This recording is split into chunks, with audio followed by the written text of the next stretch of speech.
high waters can happen at any time. They can sweep people off the road. Many people turn around to warning signs, but some make the mistake of going around them and not thinking about how deep the water really is and how fast the water is moving. They can result in people having to be rescued or needing to be rescued. It can even happen when you're floating in the river and not knowing what downstream, and if you're not aware, that can cause trouble ahead. I'm going to talk about 4 steps to being in a water rescue. First, I'm going to talk about the proper gear and equipment. Next, I'm going to talk about the water levels, the debris, and stuff like that. Third, I'm going to talk about the different types of water rescues that you can perform. And fourth, I'm going to talk about the safety that is involved with all of it.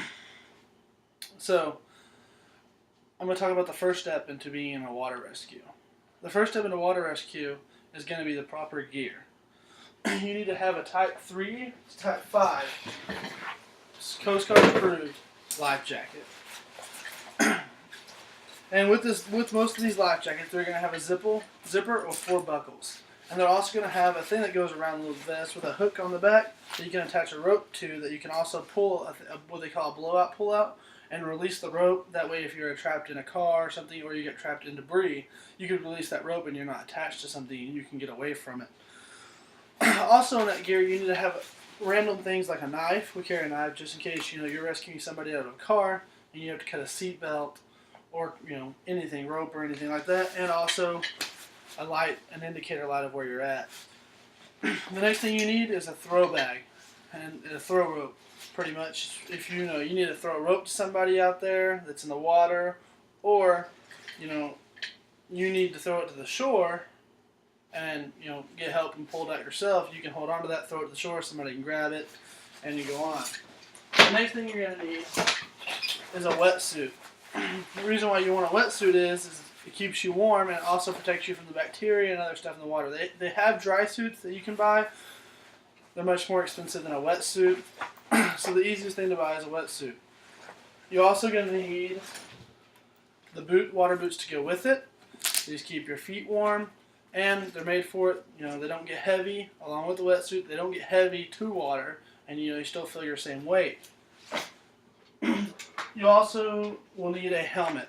You always want to have a helmet because you're going to get in the water and you may bump your head or something, and a flashlight so you can see where you're going. The next thing I'm going to talk about is water.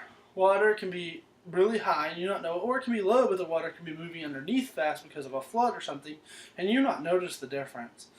Also, there can be debris in the water from dams breaking ahead and stuff like that. They can come down and you be in the water and not know it, and then they can sweep you away. Or, the drowning signs, if you ignore those and go around it because you don't think it's deep, it only takes 4 miles an hour of water to sweep a car off the road, because the mass is what actually pushes the car off the road. It's so much in a mass form.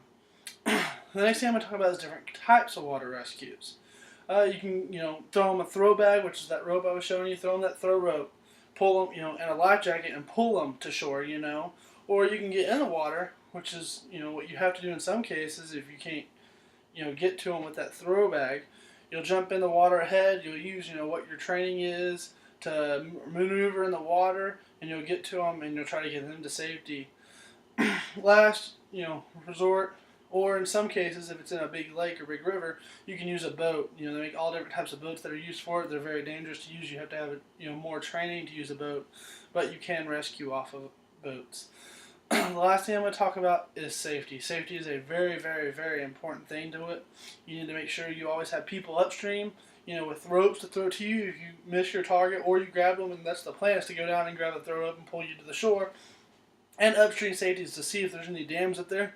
And if those dams break or a huge body of water comes, you can get out of the water quick. So safety is a really major thing. You can't control water to it. So that's pretty much it. Like I said, always make sure you have the proper safety gear and the proper stuff to do it, and always follow the rules. Make sure you have the proper training. Don't do it on your own. I'm going to ask y'all, if you see those water signs, turn around, don't drown.